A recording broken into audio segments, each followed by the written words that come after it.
Captain ആകാനുള്ള ടാസ്കിലേക്ക് 3 പേരെ തിരഞ്ഞെടുത്തു മത്സരാർത്ഥികളെല്ലാം കൂടെ.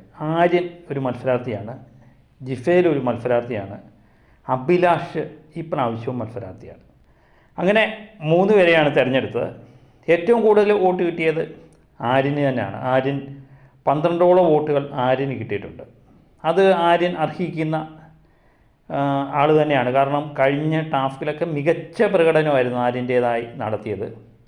ആര്യൻ അതുപോലെ ഹൗസിൽ മൊത്തം ഒരു സജീവ സാന്നിധ്യമായി മാറുന്നത് നമ്മൾ കാണുന്നു.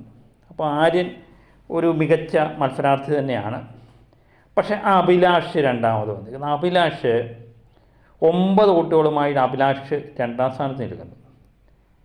അഭിലാഷിന് എങ്ങനെ ഈ വോട്ട് കിട്ടുന്നതെന്ന് എനിക്ക് മനസ്സിലാകുന്നില്ല. അഭിലാഷ് അവിടെ എന്ത് ചെയ്യുന്നുവെന്ന് എനിക്ക് മനസ്സിലാകുന്നില്ല. കഴിഞ്ഞ പ്രാവശ്യത്തെ ക്യാപ്റ്റൻസി ടാസ്കിലും അഭിലാഷ് ഉണ്ടായിരുന്നു എന്നുള്ളതാണ് സത്യം. അപ്പോൾ ആൾക്കാരെ ഫോപ്പിട്ട് നിർത്തി കഴിഞ്ഞാൽ വോട്ട് കിട്ടും എന്ന് അഭിലാഷ് കാണിച്ചു തരികയാണ്. അവിടെ ഒരു സജീവ സാന്നിധ്യമോ യാതൊരു പ്രകടനമോ ഒന്നും നടത്താത്ത അഭിലാഷാണ് 2ാമത്തെ മത്സരാർത്ഥി. 3ാമത്തെ ജിഫേലാണ്. ജിഫേലിൻ്റെ പ്രകടനം മികച്ച പ്രകടനം നടത്തി. പക്ഷേ റൂളെല്ലാം ബ്രേക്ക് ചെയ്ത ഒരു വ്യക്തിയാണ് ജിഫേൽ.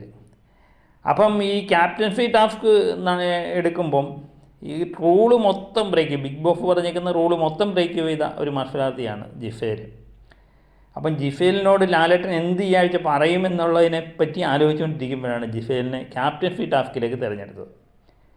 കഴിഞ്ഞ ആഴ്ച മികച്ച ഒരു പ്രകടനം നടത്തിയത് അനീഷ് ആ ടാസ്കിൽ അനീഷിൻ്റെ നിലനിൽപ്പിന് വേണ്ടിയാണെങ്കിലും മികച്ച ഒരു പ്രകടനമായിരുന്നു നടത്തിയത്. അനീഷിൻ്റെ ആരും പേര് പരാമർശിക്കുന്നതായിട്ട് കണ്ടില്ല. അപ്പാനി ശരത്തിനെയോ 2ഓ 3ഓ പേരെ കണ്ട് പരാമർശിച്ചു. നെവിനെ ഒരാളും നോമിനേറ്റ് ചെയ്തു എന്നുള്ളതാണ് രസകരം.